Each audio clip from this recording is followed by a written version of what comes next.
O RH nasce com o objetivo de ajudar a performance final da empresa, mas na maioria dos casos acho que acaba se perdendo um pouco no meio do caminho e acaba fazendo coisas que são mais importantes para o próprio RH. Cada vez mais a gente fala de cultura porque cada vez mais entende o quanto a harmonia cultural dentro de uma empresa é importante para a gente atingir patamares de performance mais elevados. O CEO precisa entender que a forma como ele enxerga o mundo, a partir de 20, 30 funcionários, não é a forma como o mundo enxerga a empresa. Nada que você vai fazer hoje vai mudar o resultado hoje. É assim que Paulo Leitner gosta de atuar com gestão de pessoas.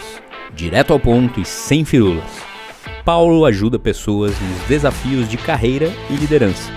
Com mais de 33 mil seguidores no LinkedIn, Paulo é uma referência em gestão de pessoas. Criador do HR Labs Newsletter dentro do LinkedIn, que é um espaço coletivo para a troca de desenvolvimento de profissionais de RH no mercado. Essa é uma conversa inspiradora sobre como gerenciar pessoas de forma direta, nua, crua e sem firulas. Já se inscreve no nosso canal. Aqui no Melhorescast recebemos as melhores empresas para se trabalhar e profissionais de alta performance que contribuem para a excelência em empresas referências em gestão de pessoas. Este é o Melhorescast, o podcast do GMAT. Recebemos as melhores empresas para se trabalhar e conversamos sobre as práticas que elevam os seus resultados a partir das pessoas e a gestão do seu time. Cultura, comunicação, liderança, atração e retenção de talentos, plano de carreira, benefícios e partnership. Práticas para você implementar na sua empresa. Uma conversa que irá te inspirar a valorizar cada vez mais os seus colaboradores e torná-los protagonistas nessa jornada. Melhorescast, conversas que vão elevar a sua empresa para o próximo nível. Este é o Melhorescast, o podcast do GMAT. Gestão, melhores empresas para se trabalhar. Nós recebemos aqui somente as melhores empresas para se trabalhar e profissionais que contribuem para esse ecossistema de gestão de pessoas, RH, de alta performance. E hoje, em especial, aqui eu tenho Paulo Leitner, que é fera, com um currículo tremendo em grandes empresas, grandes corporações. Tá num novo momento aqui. Paulo, bem-vindo. Obrigado por estar aqui no nosso Melhorescast. Maravilha. Obrigado pela oportunidade de poder falar um pouco sobre recursos humanos. Acho que é uma área que vem se questionando muito ultimamente, né? Acho que a gente viveu os últimos 4 anos momentos de altos e baixos, tanto no mercado quanto para o RH. E acho que 2024 está sendo um momento em que muita coisa do RH está se repensando. Então, fico muito feliz de estar envolvido nesse movimento de repensar o RH. Eu que agradeço, cara, receber um cara aqui que conhece muito. Se você não segue ele ainda, ele vai passar os arrobas. Aliás, já passa aqui. Qual que é o teus contatos? Meu contato principal é no LinkedIn, Paulo Leitner. Busca lá conteúdo de muita qualidade, seja de RH, seja sobre business partners na minha comunidade de HR Labs. Também segue lá, que tá muito legal. Ele tem uma comunidade nova aí que vai ter um encontro, ele vai falar disso também. E você não se esquece de se inscrever no canal, ajuda, o canal é novo, precisamos de inscritos, compartilha aqui, nós compartilhamos as melhores práticas para você que é RH, CHRO, CEO, CFO, líderes de empresa, as melhores práticas de gestão de pessoas. Cara, tudo começa e termina nas pessoas. Você pode ter a velha frase lá que eu sempre gosto de dizer, que a cultura come a estratégia no café da manhã. Cara, teus problemas são muito mais de pessoas do que você pensa. Então, estamos aqui para resolvê-los e trazer as melhores práticas. Cara, me conta, dá um brief aqui do teu currículo, que é extenso, né? Bacana. Para situar, né, a tua história. E hoje nós estamos aqui com a tua empresa, que é a Raw, né? Bacana. RH nu e cru. Vamos falar um pouquinho dessa tua caminhada até chegar na Raw aqui. Boa, eu acho que eu acabei caindo no RH de alguma forma. A minha vontade na vida era ser guitarrista de rock and roll. Ainda toca, né? Ainda toco, mas não levo isso profissionalmente. Graças a Deus tiraram isso da minha cabeça. Acho que não tenho tanto talento assim para ganhar vida como RH, como músico. E acabei indo fazer faculdade de psicologia com a ideia de ser psicólogo clínico. Mas acho que muito cedo eu percebi que tinha um caminho que eu gostava, que era o caminho do treinamento. E aí eu entro, por acaso, no RH, não era meu sonho trabalhar em RH, mas entro pela porta da educação corporativa, treinamento, e aí eu me apaixono por esse bichinho. Então, dali em diante, acho que comecei, a primeira cadeira mais importante que eu assumi foi logo que eu me formei como HR Business Partner da Ambev, que acho que isso me trouxe uma visão sobre negócios e sobre pessoas envolvidas em negócios que é muito diferente do que se falava até então. E daí minha carreira foi como uma de executivo, que fui crescendo, coordenador, gerente, diretor, mas acho que sempre com uma pitada menos romântica, menos emocionada, talvez, do que o RH no geral costuma ser. Muito pragmático, talvez muito voltado para negócios. E aí, no começo desse ano, final do ano passado, começo desse ano, quando eu resolvo aos 45 anos de idade empreender pela primeira vez na vida, e acho que num exercício de me reconhecer, de entender o que eu trazia para a mesa diferente de outras pessoas, eu entendi que eu, no fundo, era um RH muito nu e cru, muito voltado, óbvio, para a gestão de pessoas, mas tendo a alta performance como foco. Então, eu acho que o nu e cru, ele convida as pessoas a entender que eu falo de um RH despido de todas aquelas... Eu costumo chamar de firula, sei que é um termo... Modismos e sei que é um termo agressivo, mas modismo, firula, que acaba, né, trazendo um pouco de... deixa turvo um pouco o olhar do RH para o negócio principal. Ali, né? Então, a marca Raw RH, o RH nu e cru, ele surgiu de uma forma muito natural. E acho que hoje eu me coloco no LinkedIn e no mercado como alguém que ajudo empresas a resolver seus problemas de pessoas, mas sem todo esse aparato que o RH, no geral, traz e que não está tão ligado assim ao resultado. Então, acho que de alguma forma é assim que eu me coloco hoje no mercado. Muito bom. Então, já está claro aqui que é RH nu e cru, né?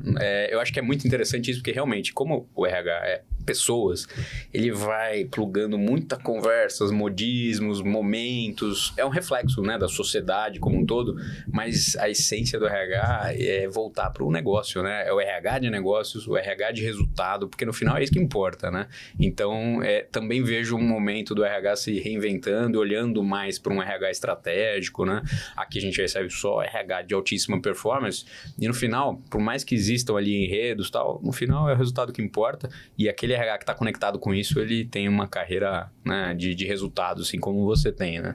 Muito legal. Sem dúvida. Quando a gente fala de resultado, né, um CEO, um dono de empresa, ele contrata pessoas de RH, ou ele forma um RH para resolver problemas que estão impactando na performance.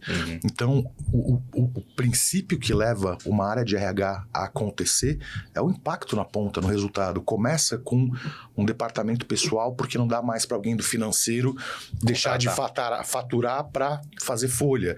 Aí contrata-se alguém de recrutamento e seleção, porque não dá mais para o gerente de vendas perder vendas porque está contratando. Então, o RH nasce com o objetivo de ajudar a performance final da empresa, mas na maioria dos casos acho que acaba se perdendo um pouco no meio do caminho e acaba fazendo coisas que são mais importantes para o próprio RH do que talvez para o objetivo final da empresa. Né? Ele vira muito operacional, né? A gente que conversa com empresas e você que tem um histórico de empresas que tem um RH mais estratégico e tal, é 1%, 3% da realidade do RH, né? O RH ele é muito operacional, né? Ele acaba fazendo folha, isso, resolvendo problema e acaba desconectando com a essência, o que deveria ser, né? A gente fala que o RH tinha que estar aqui, CEO e RH, Exato. E depois vem a empresa, né? Porque toda a estratégia, quem vai executar? Pessoas. Então tem que ter um alinhamento ali, né? E eu acho que a ideia do Melhores Cast, do próprio GMAT, é difundir as melhores práticas para justamente popularizar até as menores empresas terem essa consciência de que o RH não é para ficar fazendo folha, ele deve fazer também, tem essa Precisa parte essencial, né? É ok, mas ele tem que ser muito mais estratégico. E não importa o tamanho da empresa, né? Porque você tem case ali de empresas menores que têm uma atuação estratégica, né? Falando de tamanho de empresa, né? Os problemas de pessoas não são exclusividade de empresas grandes. Pelo contrário. Basta ter 2 pessoas, já existe uma relação ali, né? E é muito legal, porque quando a gente vê empresas, as empresas costumam ter um padrão de comportamento ao longo do seu crescimento. Até 10 colaboradores, todo mundo se conhece. É uma maravilha, todo mundo faz um pouco de tudo, todo mundo se ajuda. Os problemas são muito bem administráveis. Passou de 15, 20, 30 colaboradores, o CEO, o dono, quem começou o negócio, já não consegue mais estar perto de todo mundo. Já começa a ter que criar uma primeira camada de liderança. Isso não é fácil. Criar liderança não é fácil. E conforme a empresa vai crescendo, os problemas também vão aumentando e nem toda empresa tem fôlego, dinheiro para pagar um diretor de RH ou para ter uma equipe de RH para resolver esses problemas. Então, eu acho que quando você fala que o RH sempre se posiciona como uma área que tem que ser mais estratégica. Quando você fala das dores de um CEO, eu acho que o que liga esses dois pontos é que o RH muitas vezes se preocupa em garantir a operação, a folha paga, o pessoal contratado, mas não se preocupa em responder as perguntas e preocupações que o CEO tem na cabeça. O meu time está coeso, a minha liderança está liderando a empresa da forma como eu achei ou acho que deve ser liderada. Então, acho que existe um pouco de um descompasso entre o que o RH propõe para um negócio e o que o negócio espera de um RH. E até como vem do próprio CEO isso, né? Porque você está dizendo aí da empresa que está crescendo, às vezes ele nem enxerga que o RH deve ou poderia ser estratégico, né? Ele falou, faz a folha, a minha dor era a folha, eu não consigo mais fazer entrevista, vai lá, seleciona, né?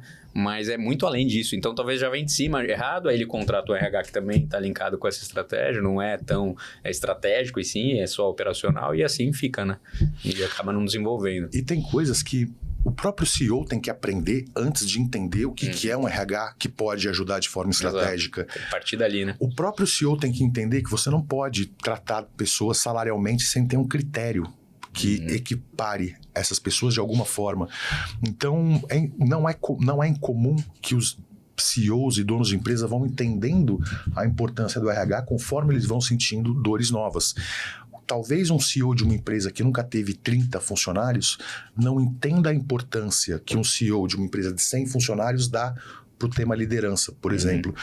Então, quando a gente fala de recursos humanos, eu acho que a gente está falando de amadurecimento, seja da gestão de pessoas, seja da própria empresa, como um organismo que vai trazendo cada vez mais indivíduos que pensam de formas diferentes.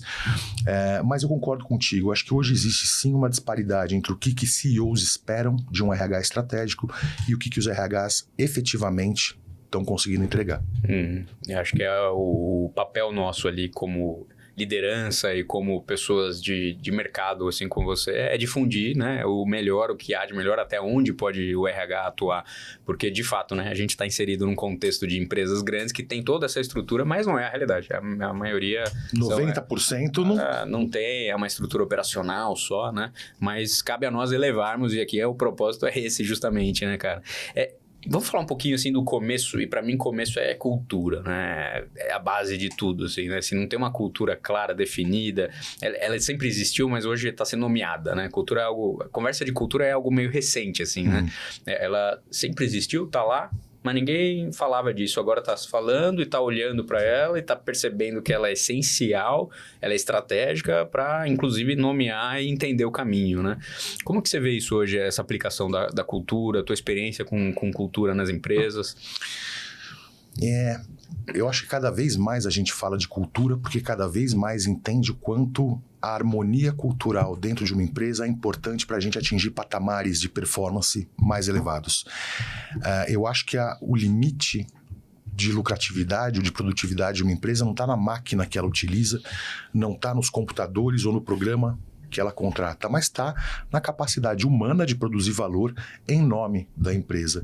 E essa capacidade humana ela é exponencializada quando uma cultura está bem azeitada, quando uma cultura ela é coesa e quando essa cultura faz com que todos os profissionais olhem e se direcionem para o mesmo objetivo. Eu sempre costumo utilizar o exemplo da Copa de 2014, né? Aquele famoso 7-1. A gente queria esquecer o 7-1, mas ele é uma lição que a gente tem que levar para o resto da vida. Só tinha craque naquele time, mas não era um time que estava jogando de forma coesa. Unidade. Faltava unidade, e essa unidade no mundo corporativo a gente chama de cultura.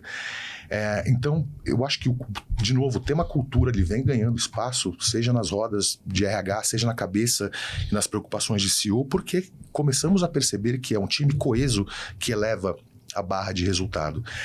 Seguros, vamos pegar uma indústria consolidada, formal, a empresa de seguros. As corretoras têm basicamente as mesmas condições perante as operadoras, mas é o time da corretora que faz ela penetrar mais no mercado, ter maior retenção dos seus clientes, etc. Entrega, então, né? A entrega é feita pelo time. Um time mais coeso, que está mais comprado com a ideia da empresa, que se sente melhor no seu ambiente de trabalho, que se sente bem remunerado, ele vai entregar melhor. Então, eu acho que o tema performance hoje se confunde com o tema de cultura porque entendemos a correlação entre os dois itens, né? Total. E é engraçado, né? Porque realmente, de novo, quando a gente pega o topo, que é o que a gente discute e traz aqui as empresas, a cultura é bem clara, tá escrita, difundida e tal, mas não é a realidade da maioria das empresas. Você é empresário, você tem o teu livro de cultura, você já parou para fazer a tua cultura? Faça. Para o que você está fazendo agora e volta para a cultura, porque isso é fundamental para você dar o próximo passo. Mas um negócio que é legal, CEOs têm muita dificuldade em entender todas as repercussões do tema cultura. Porque a cultura, se a gente for pensar na gênese, da onde que vem a cultura da empresa? Aqui. De onde que brotou o princípio cultural dessa empresa? Do seu founder. Sim. Sempre. Do seu fundador, parte dali, do seu CEO, parte dali, né? De cima para baixo ali. Os elementos culturais que vão ser trabalhados para criar uma cultura amadurecida vêm da liderança e das principais, do dono, do CEO, dos diretores. E eu digo que CEOs têm dificuldade porque como parte deles, os elementos culturais, eles conseguem reconhecer a cultura deles em basicamente tudo. A empresa deles, eles enxergam, eles confundem a imagem da empresa com a cultura que eles têm. Eles não entendem que aquele funcionário que está lá na ponta não enxerga o mundo pela perspectiva dele, né? que o CEO enxerga.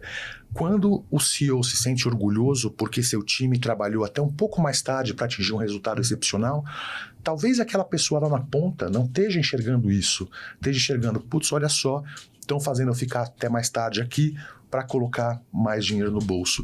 Então, o CEO precisa entender que a forma como ele enxerga o mundo, a partir de 20, 30 funcionários, não é a forma como o mundo enxerga a empresa.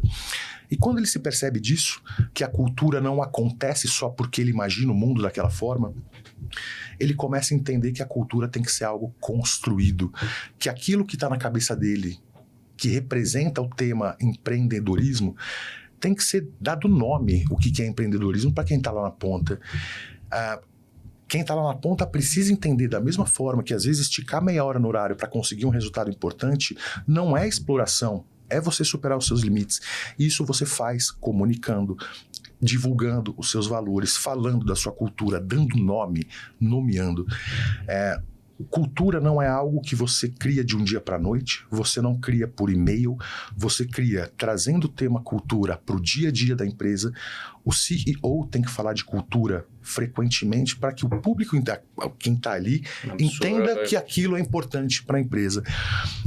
E aí quando a gente fala de Great Place to Work, quando a gente fala de ranking, quando a gente fala da construção de uma cultura sólida a ponto de ser reconhecida pelo mercado como uma cultura sólida, precisamos partir do pressuposto que isso não acontece de um dia para a noite e que isso é uma construção de longo prazo que em algum momento vai dar resultado. Então a conversa de cultura ela é sempre muito gostosa, porém ela também fica um pouco etérea, porque nada que você vai fazer hoje vai mudar o resultado hoje, né? É que nem emagrecimento, é que nem exercício físico, é que nem você performar melhor no esporte. Pouco a pouco você tem que conquistar isso e amadurecendo sua musculatura, da mesma forma que numa empresa você amadurece os conceitos culturais que estão ali. Quando a gente pega empresas como Apple, que são reconhecidas pela sua cultura de inovação, em cada momento que seja o Steve Jobs, seja o outro CEO da Apple tem, ele fala da forma como a Apple faz as coisas. Ele está o tempo todo divulgando, reforçando e oferecendo um olhar sobre a cultura que possa ser absorvido pelas pessoas. Então, acho que cultura é the ultimate frontier que a gente está falando aqui em termos de alinhamento estratégico das pessoas em relação aos objetivos e do potencial que as pessoas têm de entrega coletiva. Não, total. Agora eu vejo hoje a cultura essencial mesmo para qualquer coisa, porque eu percebo que a maioria dos problemas do empresário partem de uma cultura não definida, clara, porque veja, se você não tem isso, como que você contrata? E hoje, realmente, a gente contrata muito mais de forma técnica, avaliando a técnica Então, você contrata por técnica e demite por cultura, por comportamento, né? Então, desde a contratação, a cultura tem que estar sendo colocada a posto ali para definir a contratação. Porque, às vezes, o profissional tem um excelente técnico, um conhecimento, mas a cultura não bate, né? Então, desde a entrevista, a cultura tem que ser colocada ali, né? Eu percebo isso cada vez mais. Para nós tem funcionado muito e mudou a visão de, peraí, como é que a gente vai contratar, né? Muda totalmente o critério. Tecnicamente, você tem ali o currículo, né? Sabe fazer, checklist, conhece. acabou. Ok, já vi que você conhece. Mas vamos fazer aqui um questionário de cultura, né? E aí, nesse processo, o que você indica? Assim, é transformar a cultura em questionamentos, em perguntas, para ver se existe esse fit cultural? Onde que está o jogo ali para você filtrar logo ali na entrevista e pôr para dentro quem tem mais alinhamento? Resposta polêmica aqui, hein? Pessoal aí de RH, vou colocar o dedo na ferida, tá bom? Cultura não é um negócio que você metrifique tão facilmente numa pessoa. E o que a gente está vendo no RH hoje é um movimento de, ao perceber que cultura é algo relevante, vai lá e coloca 300 testes, 300 etapas nas plataformas de ATS, na expectativa de que um filtro de perguntas objetivas vai trazer profissionais que estejam adequados à cultura. Difícil, né? Vamos pegar a cultura brasileira. Eu me identifico como brasileiro. Eu sou branco, hétero, cis, tenho minhas características, grisalho. Eu sou muito diferente de uma mulher preta da Bahia, casada com 3 filhos, mas ambos nós somos brasileiros. Quando o RH de hoje em dia industrializa os processos seletivos e faz das plataformas de ATS esse filtro tão de máquina sobre a questão cultural, ela está deixando de entender que cultura pode se manifestar de uma maneira alinhada com a cultura de empresa em pessoas diferentes. De formas diferentes. Então, esses filtros que as empresas fazem, achando que cultura você filtra exclusivamente por perguntas objetivas, está fazendo com que a diversidade seja destruída nas empresas e estamos contratando, contratando todo mundo igual. Faz com que a gente... Muito boa reflexão, cara. É interessante. Faz com que a gente não perceba que a cultura de uma pessoa, que a forma como uma pessoa se coloca no mundo, por mais diferente que seja de outra, pode ser harmônica com uma visão cultural que uma empresa está propondo. Então, eu acho que o RH está no sentido errado em termos de depurar o que é uma contratação baseada por cultura quando industrializa seus processos seletivos de forma a automatizar todas as etapas. É um dilema, né, de trazer alinhamento de cultura, mas ao mesmo tempo trazer uma diversidade, né, que é importante. E automatizar o processo, porque o mundo está automatizado. Então, eu apesar de entender o papel dos ATS, né, de que ATS é o Appliance Tracking System, são esses sistemas que a gente se aplica para participar das vagas. Onde já faz um filtro, já faz um filtro, tem inteligência artificial, etc. Eu acho fenomenal a ideia dos ATS, porque realmente traz um poder para o recrutador de fazer coisas de forma exponencial. Um número muito grande. Mas quando a gente confunde avaliação cultural com aspectos muito objetivos, a gente perde todo o critério que a gente tem na hora de contratar com o viés de cultura. Eu costumo dizer que você quer fazer uma contratação culturalmente sadia, faça o candidato conhecer mais pessoas da sua empresa. Ao invés de fazer o candidato passar por 30 etapas automáticas, peça para ele conhecer 3 pessoas diferentes, de áreas diferentes. A percepção de quem trabalha na empresa sobre a forma como aquele candidato pode contribuir é muito mais valiosa do que um filtro automático que vai pasteurizar culturalmente toda a sua contratação. Você sugere fazer isso antes, porque isso seria próximo do onboarding, mas antes do onboarding, né? Eu acho que antes da contratação. Antes da contratação, como um processo de avaliação mesmo. Um processo da avaliação. Passa você aqui um filtra, dia aqui, faz o filtro das skills técnicas. Você conhece de Java, você conhece de Python, você conhece não sei o quê. Todos os perfis, as questões técnicas estão ok? Pega os candidatos mais aderentes e chama para uma conversa, e nessa conversa você filtra culturalmente. Construir uma cultura não é alguma coisa que você faz apertando o botão de um ATS. Construir uma cultura não é um parâmetro que você constrói num sistema. Ela é construída através da interação do RH em cada momento com os colaboradores, desde antes deles serem contratados.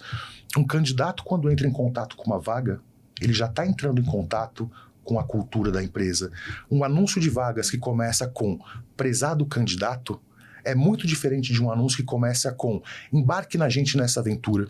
Então, desde o começo, o candidato já está saboreando a cultura da empresa. Perfeito. Por gotículas Tá que a ali, né? gente deixa que a gente nem percebe. E quando o RH automatiza o processo seletivo, ele também está automatizando, ele começa já por aí a automatizar a gestão cultural. Então, eu digo que eu vou colocar o dedo na ferida porque, como você falou, é um dilema. Como que a gente cria processos seletivos mais ágeis, com uma boca de funil maior, sem pasteurizar Esse a seleção equilíbrio cultural? é fácil, né? Sensível, né? O RH, diferentemente de algumas áreas mais técnicas, processuais, lida com o ser humano, cara. E aí a variável é infinita, né? Não existe. A gente até tenta, né, padronizar o máximo possível, que precisa ter eficiência e tal, mas tomar cuidado para não estar perdendo ali algo que é essencial, que nos torna indivíduos únicos, né? Cada um tem uma composição. E a hora que você começa... E essa tendência, até nas discussões políticas, né? De querer classificar A ou B, né? A gente tem essa tendência, momento do ser humano de classificar, sempre foi, né? Mas tá cada vez mais, né? E aí talvez isso acaba passando para processo, inclusive, de contratação.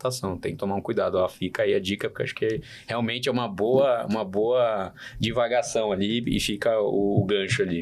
Me conta um pouquinho, você já participou de prêmios, né, entre melhores empresas para se trabalhar nas empresas que você estava, né? Inclusive, uma das empresas ficou em 21º lugar no Rio de Janeiro. Conta um pouquinho dessa experiência e no sentido de, inclusive, como é que foi o processo? A empresa, ela buscou isso? Ou isso foi algo natural que aconteceu, né? Porque eu vejo entre as melhores empresas para se trabalhar que tem vindo aqui, existem caminhos diferentes, né? Tem empresa que fala, não, a gente sempre quis estar entre as melhores, isso foi uma busca. Teve empresa que chegou e falou, cara, isso aconteceu. A gente fez o questionário para ver como que a gente estava e quando viu, faltava um ajuste e estaríamos lá, né? Então, tem esses dois momentos. Como que foi essa sua experiência aí com os rankings? Falando um pouco de experiências de Great Place to Work, rankings, etc. É uma construção, né? O princípio que te leva a chegar lá pode ser um sonho de vamos ranquear. Queremos, temos o sonho, vamos porque podemos, como pode ser a consequência de um trabalho que começou por outros fatores, né? De repente, uma empresa estava com um turnover absurdo e entendeu que precisava mexer na cultura, clima, peraí, como é que a gente resolve? E quando foi ver, chegou num lugar que estava muito bem colocado. Então, eu, Paulo, especificamente, nunca sonhei em ranquear uma empresa. Eu acho que como sonho de executivo, eu acho que sempre quis que as áreas de RH que eu gerenciava ou que eu tocava fossem reconhecidas como áreas eficientes dentro da sua proposta de gerar valor para o negócio. Mas acho que nunca tive como objetivo principal ranquear. O ranking aconteceu, né? Depois de alguns anos, a Cortex já certificando, recertificando, eu acho que dando tweaks, como você falou, né, ajustando um ponto ou outro, você vai ano a ano subindo, melhorando a sua nota. Aí no ano de 2023, referente à pesquisa de 2022, ficamos em 21º lugar no ranking do Rio e foi uma surpresa pra gente. E é uma surpresa porque eu não estava a cerimônia foi no Rio, moro em São Paulo, a empresa é do Rio, mas a gente não sabia que colocação tinha ficado, né? Teve lá o evento, começa a premiar do 50, no número 50, número 49, vai subindo. É uma comemoração de passamos de 45, já está em 40. Baixou de 30, a gente já estava comemorando. Qualquer nome que aparecesse ali, a gente já pulava e gritava, porque a gente já tinha superado qualquer expectativa que a gente tivesse. E aí, quando anunciou o nome em 21º lugar, acho que foi uma baita de uma comemoração.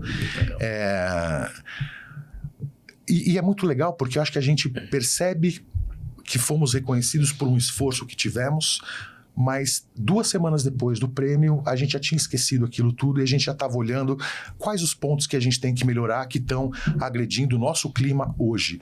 Se a gente vai ficar em 20º, 14º, 30º no próximo ranking, eu acho que o resultado é mais uma comemoração gostosa do que algo que realmente impacta no dia a dia. Porque o que impacta no dia a dia é a busca incessante de melhoria da forma como você se gerencia, da forma como o clima da tua empresa é sentido pelos colaboradores, da forma como a cultura da tua empresa impacta nos negócios. Então, é legal ser ranqueado? Super. Mas isso não traz dinheiro para o CEO, para os acionistas no final do dia.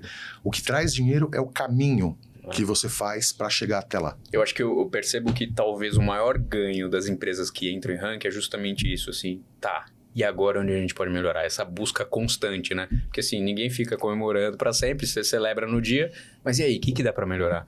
E aí essa busca, que é uma coisa meio... O ranking traz essa coisa né, de pódio, de ranking, de competitividade, lógico. E ela é boa pro ser humano porque ele vai buscando excelência, né? Então essa pergunta eu percebo que todo mundo faz depois, tá, e agora? Para onde vamos, né? Seja mantermos no ranking ou vamos ajustar onde pode. E aí, em consequência disso, vem o resultado, traz tudo isso, né?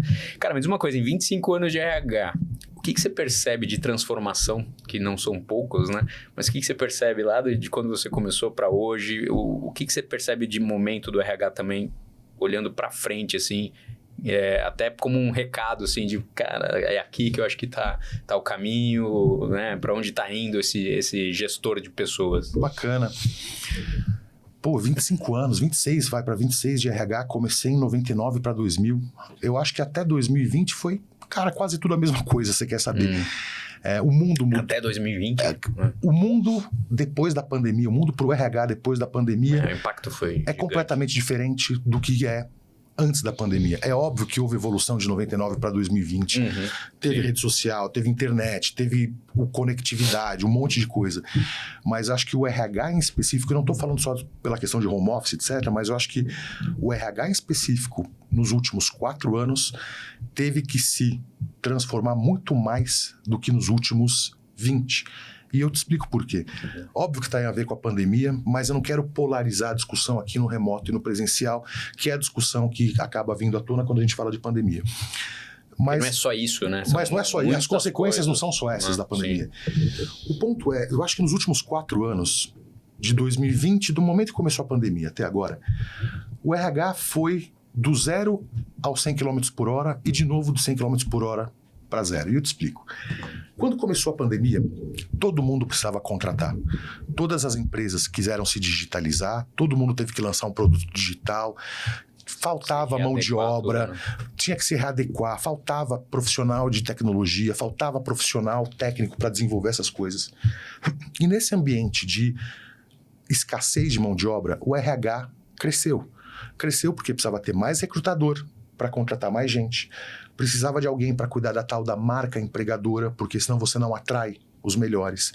Você precisou começar a trabalhar com remuneração de uma forma mais técnica, trouxe alguém de remuneração para ajustar o salário. O RH foi inchando, foi crescendo. E foi muito legal, foi muito divertido viver esses 2 anos de um RH fértil, rico, que eu acho que o RH nunca foi. Sempre foi uma área muito pobrezinha dentro da empresa, o RH. Tivemos espaço, tivemos verba, tivemos orçamento nesses 2 anos. Até que chega 2022, março, abril de 2022, voltando. E é o rebote. E aí começam as ondas de layoff. Né? Então o mercado, e aí eu costumo dizer que não é uma questão só das empresas de tecnologia, mas o mercado que estava bebendo na fonte de um cash burn, em detrimento de um crescimento gigante, o modelo típico das startups, uma empresa de nova economia, inverte essa lógica. E agora, o que antes era bonito, que é você ter uma taxa de crescimento de 100%, e um independente do cash burn, e você precisa de um RH desse tamanho para dar conta desse crescimento, inverteu. Agora não é bonito você crescer a qualquer custo. O bonito hoje é você estar dentro do seu break-even e ter uma taxa de crescimento sustentável. Quando a balança... Finalmente, né? Porque, na verdade, era voltar para ser ali, né? Exato. Era uma ansiedade, né? Era uma bolha. Mas tudo que é novidade tem esse efeito bolha, né? E é daí que surge o termo bolha, né? Uma bolha que uma hora estoura porque não se sustenta. Quando esse mercado de nova economia vem para a realidade de que empresas precisam dar lucro para sobreviver, começou as ondas do layoff e CEOs e diretores financeiros começaram a procurar no seu DRE qual linha que estava contribuindo menos com o resultado. Eu vou te perguntar, qual área você acha que mais sofreu com os layoffs? E aí eu vou te trazer uma outra informação. Tá bom, muita gente de tecnologia foi demitida, mas o RH sempre representou, tradicionalmente, 5% do quadro de funcionários de uma empresa. 5, 6, 4, alguma coisa por ali. O RH representou 13% dos profissionais demitidos em layoff, segundo as estatísticas do Layoff Brasil. Ou seja, o RH perdeu espaço nesses últimos 2 anos, porque aquele valor que foi investido no RH esperando um retorno em resultado do negócio não aconteceu. Então a gente vê os RHs hoje em dia diminuindo de tamanho em relação àquilo que já foram em algum momento. E reflexo desse momento de resultado e não contratação. E acredito que um RH menor, inclusive, do que aquele pré-2020. Tá? Então, por isso que você falou do 100 ao 0 e voltou ali. E voltou. Então, o RH hoje vive um momento em que a operação não pode deixar de existir, precisa continuar a pagar folha, precisa continuar a contratar e etc. Mas existe um vácuo nas empresas no campo estratégico, porque as empresas demitiram diretores, as empresas diminuíram o seu RH e a coisa continua. Então, o cenário para os profissionais de RH hoje, eu acho que, primeiro, é um cenário muito promissor, porque está vindo uma geração nova que eu acho que vai ter espaço para responder perguntas que antes já estavam sendo respondidas por diretores e gerentes sêniores que hoje voltaram para o mercado. Mas é um RH que está tendo que responder perguntas que antes não tinha que responder. Então hoje o RH está sendo cobrado por conhecer de negócios. Vem cá, HRBP, você conhece a rotina de um vendedor para falar que você vai conseguir desenvolvê-lo? Você sabe como um BDR, um SDR, como um gerente de venda, como que é o dia a dia de um gerente de vendas para você aportar valor ali? Entender o perfil exato. Você ali. Conhece como funciona uma sprint de desenvolvimento? Você sabe como um desenvolvedor busca emprego, o que ele pensa sobre carreira?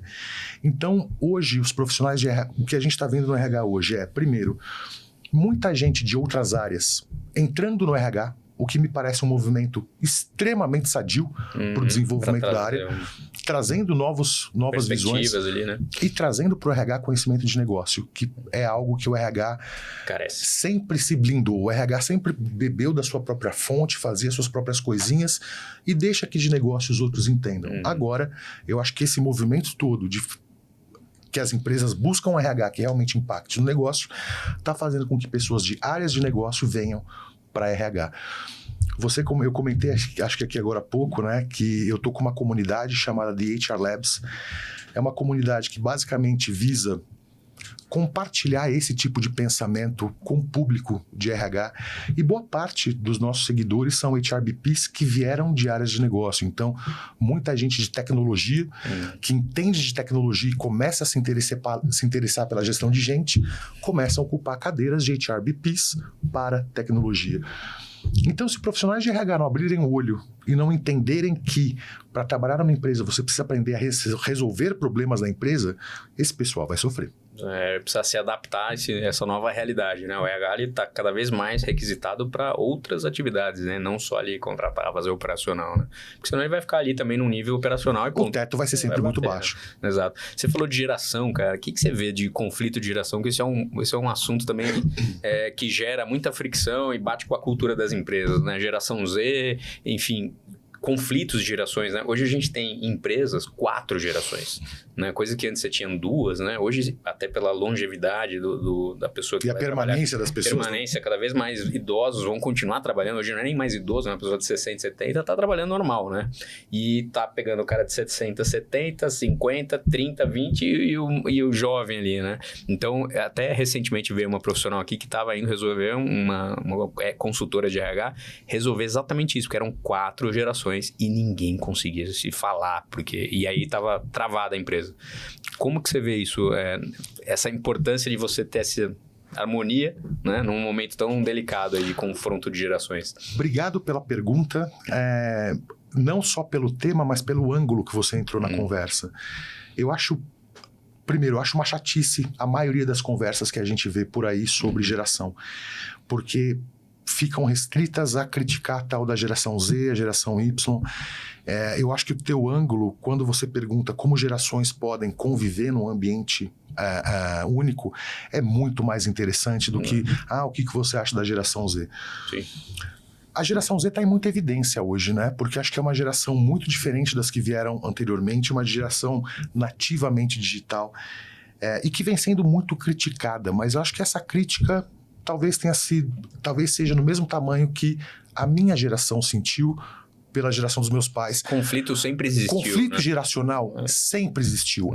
Elvis Presley era considerado um degenerado pela geração que veio antes. E depois se tornou o rei do rock. Então, eu acho que essa crítica à geração Z, porque a geração Z é assim, é assado, isso é a vaia de quem está simplesmente reproduzindo o conflito geracional que sempre existiu. Tá, ok. Mas e aí, o que isso traz de bom? Vamos conversar. Exato. Vai ficar reclamando ou vamos pegar o melhor deles? E aí, a geração Z já representa 25% da força de trabalho no Brasil.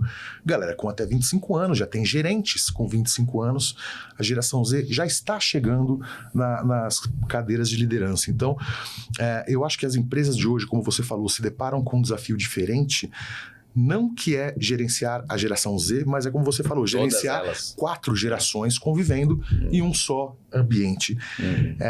E quando a gente fala de 4 gerações, talvez eu faça parte da geração mais velha já, né? A geração X. Sou nascido em 79. Apesar de ter começado a usar computador muito cedo, com 9 anos, isso não era comum na minha idade, né? A internet surgiu quando eu já tinha 15, 16 anos de uma forma muito embrionária. Então, a gente tem pessoas que pensam e agem de uma forma muito analógica, com pessoas que equilibram formatos analógicos com digitais e pessoas nativamente digitais dentro do mesmo ambiente. Não é um desafio fácil, não tem uma resposta certa, mas eu acho que a trama, o tecido que vai responder como que se trabalha 4 gerações ao mesmo tempo, é aquilo que a gente estava discutindo agora há pouco, que é como você oferta a mesma cultura para 4 gerações, de forma que elas absorvam aquele conceito único que você quer passar, mesmo que elas interpretem de formas diferentes. Então, eu acho que as empresas ainda estão aprendendo a como fazer isso. Da mesma forma que na discussão do remoto com o presencial, a gente vê tentativas, a gente vê experimentos de como conduzir isso da melhor forma, mas não tem ainda uma resposta definitiva. E cada empresa vai ter a sua, né? Eu acho que, né, então quando eu falo que cada empresa vai ter a sua, legal, você não está apontando para direção e solução nenhuma. O ponto principal, eu acho que a principal atenção que a gente tem que ter quando a gente fala de 4 gerações trabalhando no mesmo ambiente é quem está cuidando desses times com 4 gerações. Daqui a pouco vão ter... Exato. Daqui a pouco vão ter 5 gerações trabalhando, se bobear. Qual que é a habilidade? A empresa não gerencia ninguém. A Acme Corporation não dá feedback para ninguém. A Acme Corporation não cobra resultado de ninguém. Quem faz isso é o líder. Qual que é a capacidade que o líder tem de entender seus colaboradores com suas diferenças, que podem ser várias, e conseguir alinhá-los para um mesmo objetivo? Eu não sei por que alguém da geração Z... É uma questão de liderança mesmo. É uma questão de liderança. Então, não sei se já existem cursos que respondam como liderar com 4 gerações no seu time, mas quem vai resolver esse problema é o líder. É o líder. Eu acho que tá muito nisso que a gente, do começo que a gente comentou, né? Em vez de olhar o que não funciona, vamos olhar o que funciona, né? Por exemplo, se fala muito dos problemas dessa nova geração, né? Mas, cara, tem coisas que eles vêm trazendo que eu acho muito legal. Por exemplo, eu só trabalho com uma empresa que tem qual é o propósito da empresa. Isso não tinha essa discussão de qual é o propósito da empresa. Quero minha carreira, né? Outra geração não é preocupada em fazer, fica 20, 30 anos na mesma empresa. Essa geração não. Qual é o propósito da empresa? Isso é muito legal porque fez as empresas olharem para esse propósito, que às vezes nem tinha esse viés, né? E também, por exemplo, partnership. É uma coisa que também é nova, que veio através das startups. Hoje, muitas empresas estão adotando, né? Que, aliás, vamos conversar sobre isso também. Mas também essa possibilidade de jornada, de senso de propósito, tudo isso eles trouxeram para a mesa, né? Então, muito bom, pô. Como geração X, eu me coloco aqui o chapéuzinho de geração X. Você tá bem na virada, né? Eu sou millennials, porque eu sou de 81, você pegou um pouco do millennials. Eu tô me colocando o chapéu de geração X, mas o chapéu que eu mais gosto de usar, eu aprendi que se chama XY, ou X millennials, né? Porque eu nasci em 79. É bem na virada, né? Te falei, comecei a usar muito computador muito cedo, adotei tecnologias típicas dos millennials, da geração que veio depois. acho que nem Y, muito cedo. Então eu sou um híbrido da geração X com a geração Y. Eu vou colocar aqui o meu chapéu da geração X, né? Eu lembro que eu e meus amigos, quando a gente se conversava o que a gente queria ser na vida, a gente queria ser executivo. E a gente sabia que pra gente ser executivo, a gente ia ter que sacrificar boa parte de vida pessoal, social. A gente sabia que a gente ia ter que trabalhar até 8, 9, 10 horas. A cultura que a gente bebeu foi essa. A mentalidade da geração anterior. Que foi a mentalidade que veio da geração anterior, que eram os baby boomers, que sabiam que era através do trabalho duro que eles iam comprar sua casa, seu carro e ter sua família. E da segurança, da estabilidade. Da família, meu avô, é outra visão. Né? Meu avô, um jovem de 24, 25 anos do pós-guerra. Minha mãe nasceu em 49. Meu avô passou 45 anos na Dupont. Na mesma empresa. Ele ganhou um Rolex quando ele se aposentou. Então, cara, isso era o top, né? Só você, pô, não, Rolex, patrimônio, né? Rolex com aro de ouro. Legal. Que ele tinha feito um trabalho excepcional. É o top da carreira, né? Você tem orgulho disso, né? Eu acho que a minha geração chegou ao mundo entendendo que você vai viver, vai desfrutar depois que você conquistar sua carreira. Antes, baixa a cabeça e trabalha. E aí eu leio um post esses dias no LinkedIn. Aliás, foi o Cebolinha, o pedleiro de software. Esse perfil tem que ser visto para quem quer entender um pouco mais sobre geração. Cebolinha, pedleiro de software. Esse cara no LinkedIn, ele coloca o dedo em todas as feridas possíveis. Ele fez um post que era simples, algo do tipo: vocês criticam a geração Y porque nós não compramos essa ideia de viver para trabalhar. E aí eu falei, putz, eu comprei a ideia de viver para trabalhar. Você fala, né, que a geração Y, a geração Z vem muito com esse propósito, a questão do propósito, a questão do... O propósito talvez seja aquilo que eles buscam na empresa para toparem trabalhar, mas a visão de mundo deles é uma visão em que inclui muito mais vida, muito mais cedo do que a minha geração incluiu. Você falar que você queria desfrutar a vida com 25 anos, quando eu estava lá no Colégio Rio Branco, você é um protótipo de um vagabundo. Você vai desfrutar sua vida depois, quando você já tiver com ela montada. E eu acho incrível esse pensamento da geração Z. A geração idílica, né? Que é do prazer imediato agora, de viver o momento, né?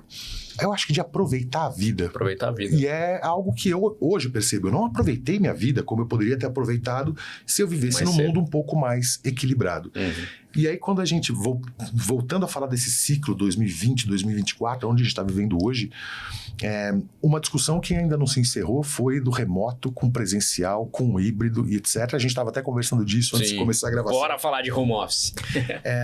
E eu acho que o movimento do home office, ele é um movimento claramente ligado a esse aspecto da nova geração de querer aproveitar sua vida com um pouco mais de proximidade com aquilo que lhe faz bem. E a pandemia veio e, né, também tirou a discussão home office, pôs na prática. Pôs na mesa. É exatamente isso, né? É isso aqui. E eu acho que a discussão não acaba, e ela não vai acabar tão cedo, porque home office híbrido presencial não é uma questão de decisão, não é uma questão de vontade, é uma questão de mercado, né? Inclusive eu vi o episódio do Jonathan da V4 aqui comentando que eles não acreditam em remoto. Como é que você vai falar para um Jonathan da V4, Jonathan Balgarten, um abraço, Jonathan, que o modelo presencial não funciona, sendo que eles estão fazendo na V4 o que eles estão fazendo? A V4 é um foguete, é um absurdo. Essa empresa estão fazendo um dos melhores RHs que eu conheço. Presencial não funciona para quem? Da mesma forma, desde 2020 a gente vê inúmeras empresas que nasceram já remoto. Não funciona o remoto? Como assim não funciona? Tá cheio de empresas já conseguindo rodada de investimento, nunca 100%, tendo 100% remoto. É a cultura, eu acho, né? Então, cultura, parte da cultura. Parte da cultura, parte de um monte de coisa. Mas acho que o ponto principal profissionais estão experimentando remoto. Profissionais estão experimentando híbrido e estão comparando com o presencial. E da mesma forma que lá atrás, isso antes da minha época, tá? Quando eu comecei a trabalhar já existia assistência médica como um benefício padrão de mercado. Mas lá atrás, quando a assistência médica começou a ser colocada no mercado, as pessoas não sabiam qual era o valor daquilo muito bem. Quanto que vale uma assistência médica? Quanto que não vale? A mesma questão está sendo colocada agora com o home office. Quanto vale 2 horas de trânsito na minha vida todo dia? Se uma empresa me oferecer 20% a menos... Para estar em casa. Eu aceito ou não aceito? Eu estou em casa. Se uma empresa me oferece 50% para ir remoto, presencial, eu vou ou não vou? Eu acho que a percepção de valor do remoto não está claro, seja para empresas, seja para pessoas. Então, e é pessoal também, né? Essa avaliação. E é pessoal, também, tem né? gente Exato. que prefere trabalhar presencial, que gosta da interação. Tem gente que não aguenta mais trabalhar em casa, né? Porque ficar sozinho, e que não tem um ambiente que favorece, é barulhento, mora com 5 pessoas, tem 500 cachorros. Com pessoas.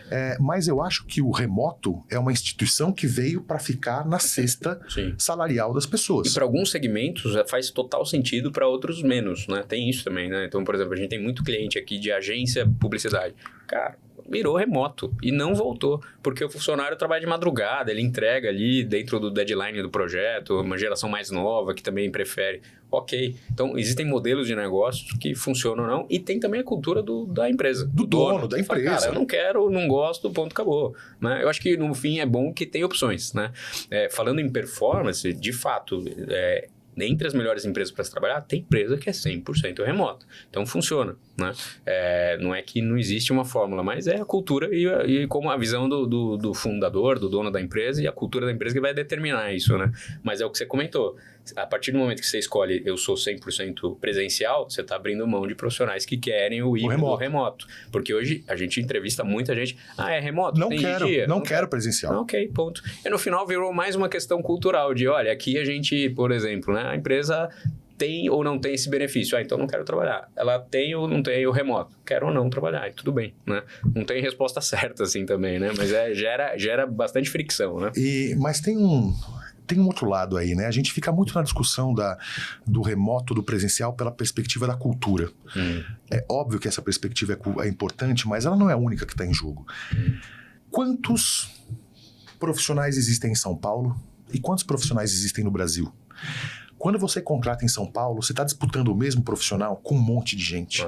Enquanto que tem um cara lá no interior, lá em Goiás, que... Óbvio, guardado algumas questões, né? O cara médico tem que estar presente, mas um desenvolvedor. Qual a diferença de um desenvolvedor de Goiás ou de São Paulo? Então, para empresas tem uma questão que é o remoto traz algumas vantagens competitivas que para algumas empresas faz muito sentido. Você poder contratar com mais facilidade em outras regiões. Outras regiões costumam ser mais baratas que São Paulo. Você acessa profissionais com um custo melhor. Um profissional remoto. Fora do país também. Fora do país. Contrata na Argentina, você vai pagar provavelmente metade do que você paga aqui em São Paulo, mas você vai se deparar com uma questão cultural que é estar remoto. E além disso, profissionais remotos são muito mais fiéis, leais à tua empresa. O turnover de profissionais remotos é muito menor. Primeiro porque ele não vai sair de um remoto para um presencial tão fácil. Se você contrata alguém numa cidade de Goiás, as chances de outro emprego que essa pessoa tem são muito menores, então a competitividade em relação a ele é menor, ele fica mais tempo na tua empresa. Os salários vão ser menores. Isso já está comprovado, sim? De Olha, turnover menor no home office? Porque também, ao mesmo tempo, a pessoa fica mais fácil de conectar com outro home office também, né? Mas alguém que entra pro home office, dificilmente ele volta pro presencial. Sim, não, pro presencial sim, mas ir para outros home office, ele também fica mais aberto. A oferta de trabalho é menor, né, no home office. Então, eu entendo que existem vantagens e desvantagens dos dois lados. Exato. No geral, eu sou um pouco mais vanguardista, eu acho que o futuro é remoto. Eu acho que vai ter em algum momento, talvez nos próximos 5, 10 anos, em que a importância que os profissionais dão para o remoto ou para o híbrido vai ser maior do que a força que as empresas conseguem colocar no presencial por conta da cultura. Eu acho que o argumento de a cultura funciona melhor no presencial, ela tem apelo para CEOs. Mas quando você fala para um colaborador, você vai ter que pagar o preço de presencial, porque a cultura da empresa precisa se beneficiar disso, eu não sei se ele vê tanto valor onde ele enxerga isso, né? No presencial. Cara, recentemente saiu agora, não sei se você viu isso, que um CEO remoto foi contratado da Starbucks. Isso foi, bom, primeiro caso, pelo menos que foi conhecido, né? Que é um CEO em home office. A condição dele de ser contratado pela Starbucks foi ser remoto. Ele tem um jato à disposição, né, para mobilidade, para onde precisar ir, uma empresa mundial, internacional. Mas é o primeiro caso que a gente tem de um CEO sendo contratado no home office, né? Exigido em contrato isso. Né? Muito eu acho interessante. Que foi o primeiro caso conhecido. Eu conheço outros CEOs de empresas menores. Que decidiram não voltar para o presencial. Né? Não vou ser indelicado de comentar o nome deles aqui, porque não sei como está a posição da empresa hoje. Mas ficaram no remoto. Porque entenderam que... E aí tem uma outra coisa, você falou um negócio muito importante. Trabalhar bem no remoto é uma questão de comunicação, não é uma questão de condição. Sim. O remoto não é menos capaz de gerar uma cultura forte do que o presencial. As ferramentas hoje não faltam, né? Só que a gente precisa aprender a usar esse ferramental. E o que aconteceu é que quando veio a pandemia e todo mundo foi para o home office, a gente não tinha repertório para trabalhar no remoto. E aí a gente achou que o remoto é aquele ambiente em que a gente não tem fluidez nas ferramentas e que, portanto, a comunicação não funciona. Hoje, passado 4 anos do remoto, eu acho que o mercado se dividiu em empresas que sabem ou conseguem não lidar trabalhar no remoto e profissionais que conseguem ou não trabalhar no remoto.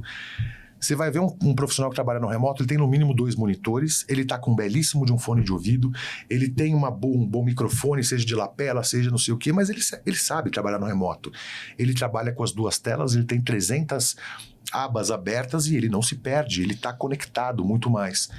Então, existe uma habilidade que a gente precisa desenvolver, seja como profissional ou como empresa, para conseguir navegar num ambiente remoto. Mas a condição remoto ou presencial não acho que limita nem favorece a cultura. Eu acho que é a forma como você faz a gestão dentro desses ambientes que realmente faz a diferença. Cara, legal. Diz uma coisa, que ponto que você enxerga a empresa como... Até onde a empresa ela é responsável pelo desenvolvimento e até onde o colaborador é dono da sua própria carreira? Porque eu entendo as empresas hoje como uma escola que tem que se desenvolver e tal, mas o profissional, cabe a ele também buscar esse desenvolvimento, né? Existe uma linha ali tênue ali, né? Entre a empresa desenvolver e o cara desenvolver a própria carreira. Isso é uma confusão no mercado hoje em dia, né? Eu acho que tem 2 discursos polarizados e um monte de gente que fala alguma coisa aqui no meio do caminho. Existem empresas e pessoas que entendem que é papel da empresa desenvolver. Vou dar um exemplo, Banco do Brasil. Banco do Brasil tem um plano de carreira que você entra como estagiário, você está planejado até tua carreira como diretor. Quase um militar ali, né? Exatamente. É um pouco da coisa do órgão público. É o órgão público, tal, né? Exatamente como no militarismo e é exatamente como acontece em empresas muito tradicionais. Existem pessoas que adoram uma estrutura assim para você ir atrás, está tudo bem. Eu preciso sair daqui para vir para cá, para vir para cá, para vir para cá, para vir para cá e está tudo bem.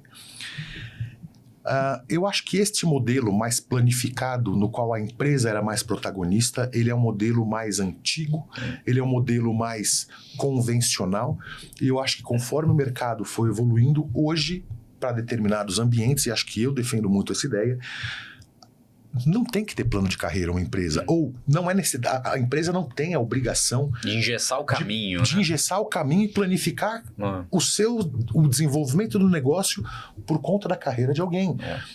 A carreira é sua, o plano tem que ser seu. Essa frase serve para boa parte do mercado hoje em dia, um mercado mais moderno, mas não se aplica para pessoas que querem uma carreira mais delineada. Tem gente que presta concurso público para isso, para ter justamente isso, e tudo bem. Mas essas pessoas não vão se adaptar numa empresa moderna, numa startup, numa empresa de tecnologia, numa empresa de vanguarda, porque hoje a empresa de vanguarda está preocupada com o seu resultado e não em saber se em 2, 3 anos você vai conseguir pular de cargo.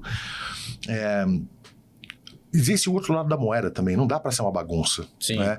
Acho que ter um caminho é legal, mas ele não precisa ser tão engessado, é sempre um meio termo. É sempre nem muito aqui, nem muito ali. O ponto é, quando você planifica uma carreira, você engessa. Seja o caminho da empresa, seja o caminho do profissional.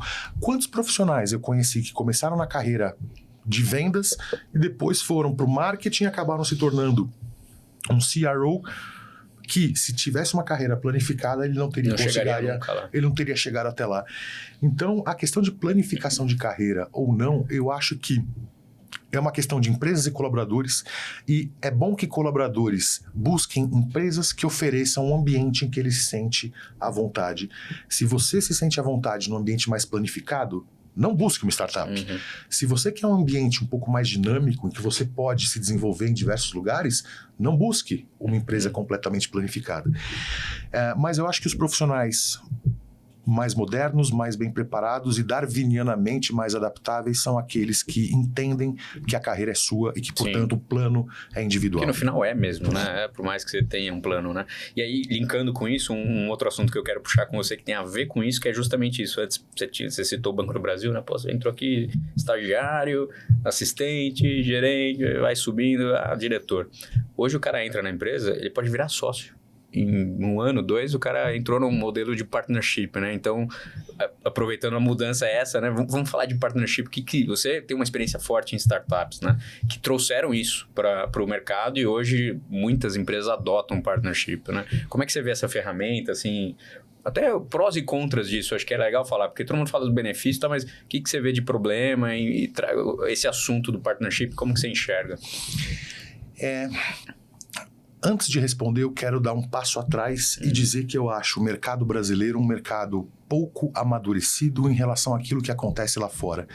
Então, adota algumas coisas de lá que nem estávamos prontos para isso. A gente tropicaliza algumas coisas que já estão acontecendo lá fora porque a gente entende que esse é o futuro e, portanto, a gente já quer se preparar. Mas o mercado brasileiro é diferente dos mercados europeus e americanos.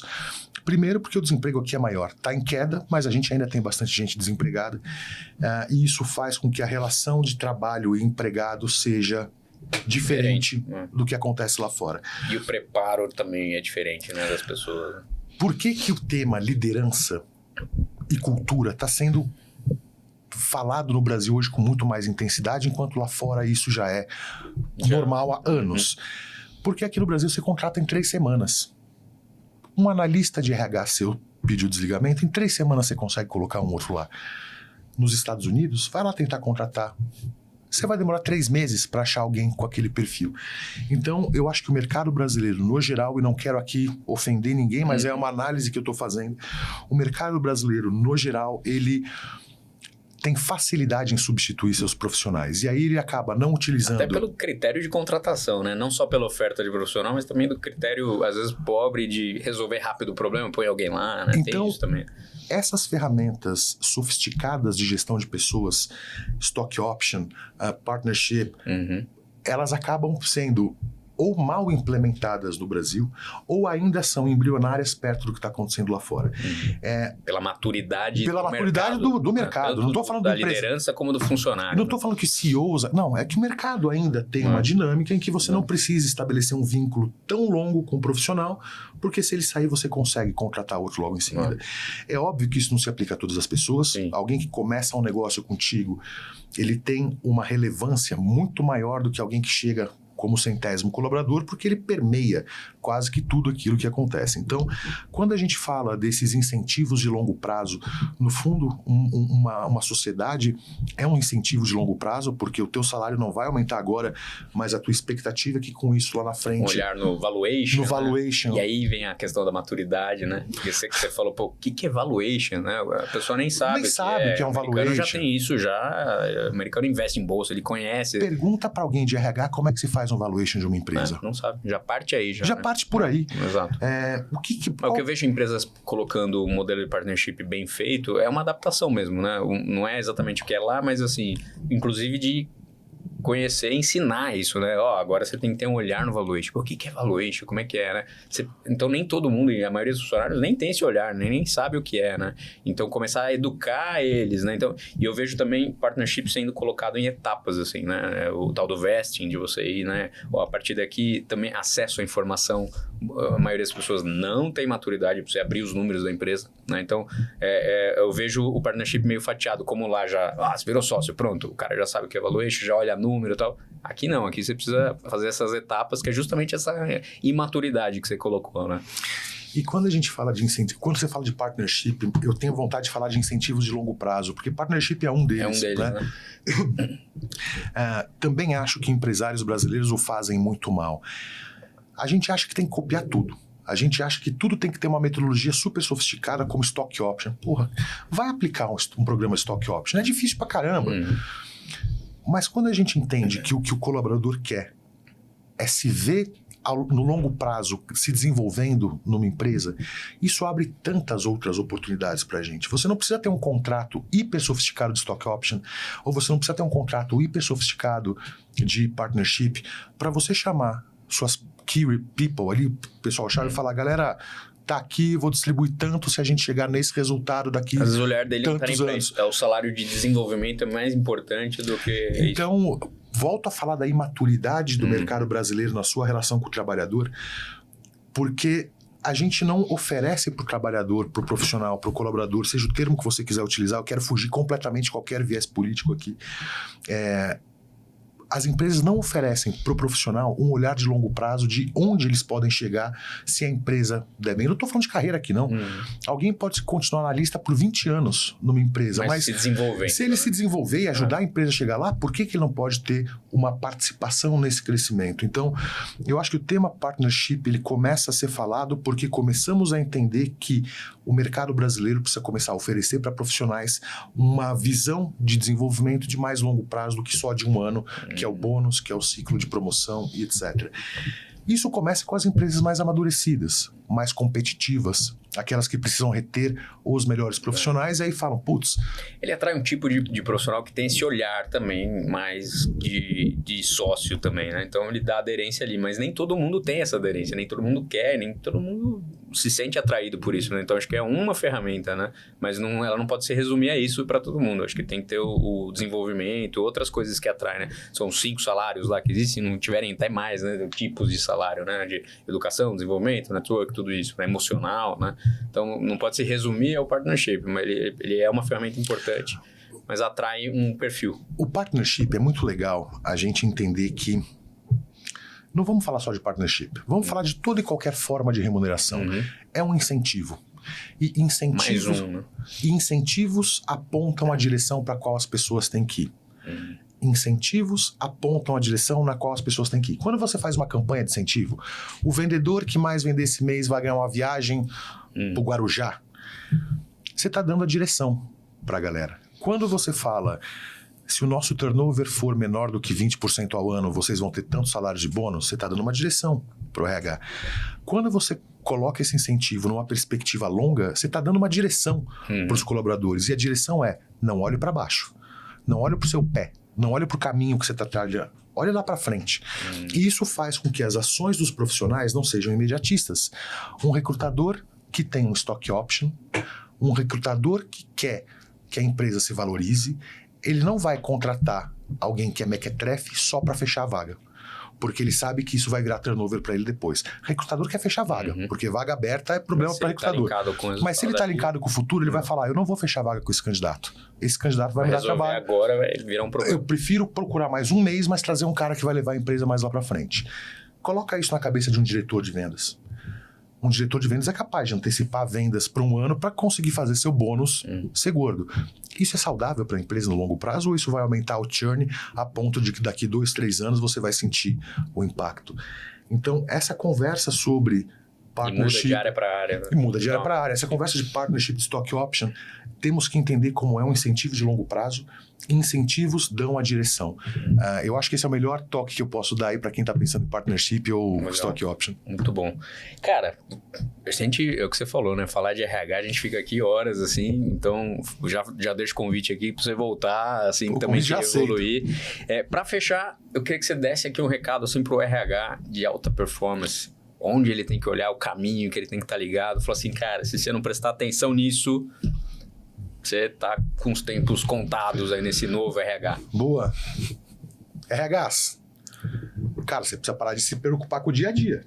Se você estiver preocupado com se a vaga fechou, se o treinamento foi feito, se o turnover, você não vai ser estratégico. Isso tem que estar garantido. Teu time tem que garantir isso. O que um líder de RH tem que se preocupar, eu acho que é entender a cabeça do CEO. Quais as dores o CEO tem em pessoas que ele não está conseguindo resolver com a resposta do recrutamento, do DP, etc. Tá, quantas vagas você fechou nesse mês? Não é uma informação que faz o CEO dormir bem de noite. Quais são as dúvidas? Quais são as preocupações legítimas de um CEO? RH, você sabia que o CEO se preocupa com a relação entre o diretor comercial e o diretor de marketing? Você está ajudando o CEO nesse aspecto? Você sabia que o CEO sabe que o diretor de produtos não se dá bem com o diretor de tecnologia? Você está apoiando nisso ou você está reportando a quantidade de vagas que você fechou? Então, quando eu faço essa provocação, o que eu estou falando é, o RH precisa entender de negócio pela perspectiva de um CEO. O RH precisa ajudar a responder as perguntas que estão na cabeça do CEO e que ele não está conseguindo ter resposta nos relatórios de contratação, nos relatórios de clima ou na avaliação de desempenho. E eu acho que os RHs conseguirão fazer isso a partir do momento que eles começarem a entender mais de negócio. Quando o RH entende como funciona um ciclo de vendas, ele começa a entender a crítica que o marketing tem para o comercial. Quando o RH, um HRBP, começa a entender como é que funciona uma maquininha de geração de leads pelo marketing, ele começa a entender a crítica que o diretor comercial tem de leads desqualificados. E aí ele começa a entender de onde que surge uma hipotética briga entre os dois e, portanto, pode apoiar o CEO nisso. Então, eu acho que minha dica é, vai pro negócio, esquece RH você já conhece, RH é uma cartilha fácil de aprender, vá aprender negócios. Muito bom, cara, total, tá totalmente linkado com o que a gente falou do RH e CEO estarem aqui, né, eles precisam estar junto mesmo. Fica recado. E você não se esquece de se inscrever aqui. A gente só traz gente fera aqui, ó. Gostou da aula que você teve com ele? Não esquece de seguir esse cara, hein, meu. O cara é muito bom, fera. Tem um movimento aí forte pra você que é RH, líder de empresa. Cara, prazer. Prazer foi todo meu, cara. Aqui. E voltaremos aqui. Pode muito voltar bom, aqui, que a casa é tua. Me convide à vontade, que eu adoro falar de RH. E pra você que também gosta de RH em alto nível, não deixe de seguir no LinkedIn The HR Labs. A gente tá falando de RH em alta perspectiva para HRBPs e líderes de RH. Te espero lá. Muito bom. Fica ligado no Melhores Cast e até a próxima. Muito bom, cara. Obrigado. Porra, que legal, valeu, cara. Aqui é isso. Foi bom mesmo. Foi ótimo.